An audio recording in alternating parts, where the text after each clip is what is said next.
let's get straight to the point. You see these brawlers.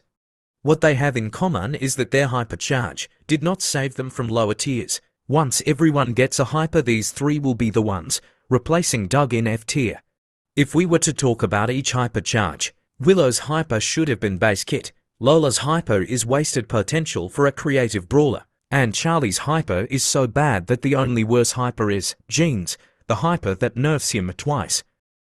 So let's fix it. First is Lola, a brawler I thought was underrated before getting her. Then I did and instantly realized why nobody plays her. Unless you're against bots trying anything aggressive with, the ego gets it destroyed instantly. Now read that again, but don't use the context of Brawl Stars. It makes no sense, and neither does Lola. Her hyper is just a boring stat buff too, so I gave Lola a few buffs to help and made a better hyper.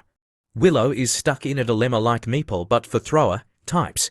There's damage throwers and area denial throwers. Damage is self-explanatory and area denial is controlling. For example, Barley's puddle blocks enemies for a few seconds while Dynamite just deals damage over walls. This is why Larry and Laurie are still the second best thrower after over 10 nerfs and no buffs, because they do both. But Willow does neither. Her puddle lasts less than half a second and does poison damage. So I made her an area denial thrower because that felt like it fit more. But that doesn't change her useless hypercharge, so I made it slightly more valuable, along with a couple other buffs.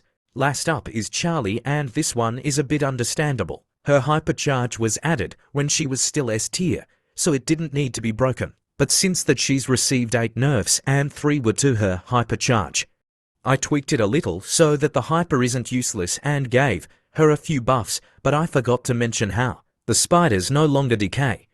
But yeah, that's it.